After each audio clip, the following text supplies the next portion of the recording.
What's good? It's your boy K Flex and I'm back here with another video, and I'm just chilling, watching some March Madness. Let me know in the comments who you guys are rooting for. If you guys are watching some of these games, I'm rooting for UVA to win the whole thing. That's who I'm rooting for. Let me know in the comments who you guys are rooting for. But today's video is going to be about the draft. We're going to make a lot of draft videos this month. It's draft month, okay? Free agency is pretty much over. Well, at least for us, it never even began, to be honest, for the Miami Dolphins. But still. Free agency is pretty much over, so we moving on to the draft. Now, yesterday I talked about quarterbacks. I talked about a little bit about Drew Lock. I talked about Haskins, and I talked about Kyler Murray, how I would still take them, even though we're supposedly supposed to be drafting a quarterback in 2020. I would take them this year if they slipped. Okay, I don't know about Drew Lock. I do feel like Drew Lock is a little underrated, but I don't know if I would take him at 13. But Haskins and Kyler Murray for sure. But now today we're going to talk about offensive linemen, because every time I mention something about drafting anybody that's not on the offensive defensive line, I get 100 comments. They say we need to build the trenches, the trenches, the trenches, the trenches, the trenches, the trenches, the trenches, the trenches, the trenches, the trenches. Okay, so I get it 100%. So today we're going to talk a little bit about the trenches, at least on the offensive side of the ball. On the defensive side of the ball, I will talk about that in another video. But the offensive side of the ball, now, at first, guys, I wasn't excited about getting an offensive lineman. I did not want to get an offensive lineman, okay, in the first round. I felt like 13th was too early to get a guard and to get a center, and I still feel that way. However, with the departure of JaJuan James, it now makes it okay for us to draft the offensive lineman at 13th, I feel like, if it's the right one to play right tackle. Because I still don't think, unless the guard looks like Quentin Nelson, and there's no guards that look like Quentin Nelson in this draft, I don't think you draft a guard top 15 or even a center for that matter. So that's just my opinion. But a right tackle is ultra important. So when I'm looking at the offensive lineman, I'm saying if we're gonna draft the offensive lineman this season, it has to be a right tackle. And I really only like two. Okay. So starting out with the first offensive tackle, I like JaJuan. Okay, guys, we're gonna stop right here, guys. The guy's name is JaJuan Taylor. I kept calling him JaJuan James because JaJuan James, right? Right tackle JaJuan James of the Miami Dolphins, when now the Denver Broncos. I kept calling him JaJuan James. I'm just warning y'all right now. I kept calling this man JaJuan James, and I already know I was just gonna get freaking fired up in the comments, so I had to make sure that y'all got that I know I was saying JaJuan James. All right, much love. Continue watching. JaJuan James, okay, JaJuan James. Now JaJuan James, he's the offensive tackle for Florida. And he's really good, okay? He's a mauler. I watched some of his film. He looks like a real mauler, okay? And he never gives up on the play. He's not content with just winning the battle at the line of scrimmage. He always tries to, like, push the damn the defensive lineman into the bleachers. I really like JaJuan James. I mean JaJuan Taylor. I'm probably gonna mess that up a couple times in this video, but I really like JaJuan Taylor. He has the ideal arm length that you would want out of a tackle. Obviously not the perfect candidate, but when I watched him, guys, he looked pretty good. One thing I can say about him that's really positive is that he has been battle tested. I was able to find film versus Montez Sweat, who was supposed to be a top 10 pick this year, but he has like a heart condition, so who knows now. I was able to find film versus Gary, Brian Burns, and even Josh Allen, okay? Now, they wasn't on him every play, but what I'm saying is all those guys are projected first-round draft picks, and he had to go up against all of them at some point in the season. So you got to really see him against some of the elite college pass rushers, and he held his own more oftentimes than not. Now, did he get beat a couple of times? Yes, especially by Montez Sweat. He beat him like twice, I believe. But for the most part, he really held his own. Now, he is projected to be like a top 10 pick in some drafts, and he's probably worth it, okay? Because he's probably the best offensive lineman in this draft, okay? If just off size, obviously, he has to clean up some stuff with his technique, but that's something that easily can be fixed. To me, I feel like it's just so important to have a good offensive line coach in the NFL. I don't care how much talent you have. If your offensive line is if your offensive line coach is on crack, you're just not gonna be that successful. Luckily, we don't have that issue anymore. But that's a guy that I would be okay with us drafting in the trenches, okay? On the offensive side of the ball, at least. Now, the second guy I would be okay with us drafting is Jonah Williams from Alabama. Now, Jonah Williams is a good player, and he honestly will probably be a lock for top 10 pick. However, he is suffering from the, I would call, Kyler Murray syndrome, okay?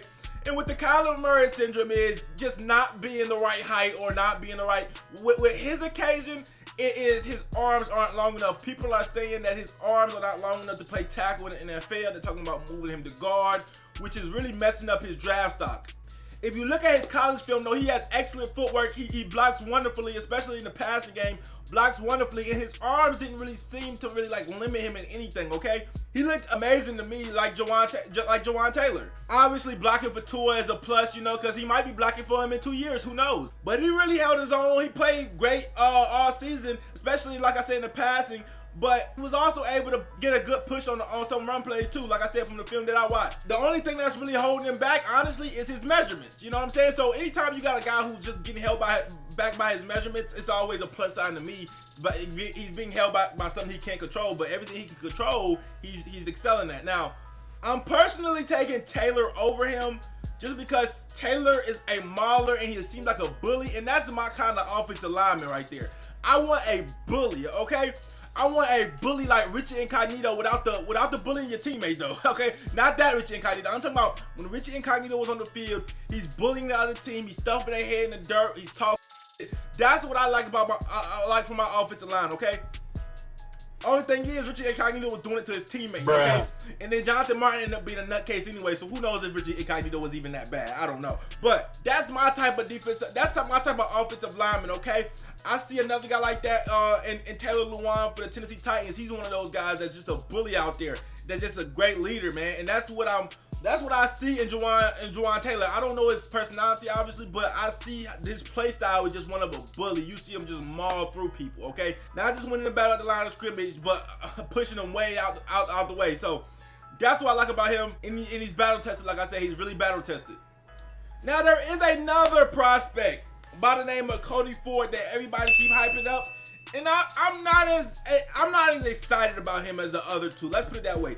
I wouldn't want him at 13 for the simple fact that obviously his arms, obviously people are saying he's better at guard, number one, but they're saying the same thing about Jonah Williams. So that's not the end all be all.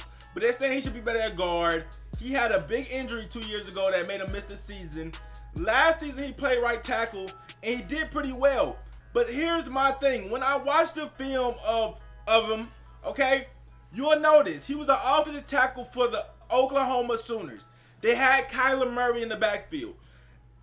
Every team that Oklahoma was going up against, or the film that I watched, they were trying to keep Kyler Murray in the pocket by just containing him. They were not trying to rush the passer. So when I look at Cody Ford, he looked good, but nobody was really like rushing. He wasn't getting bulldozed every play because teams were so nervous to let Kyler Murray escape the pocket. So if you look at Cody Ford, it was barely any inside rushes on him. He wasn't tested on inside rushes. It wasn't no bull rush because as soon as you go inside, Kyler Murray's going outside and you're f***ed. So nobody he never got tested in that way this season. When I was watching the game, I did see him against Alabama.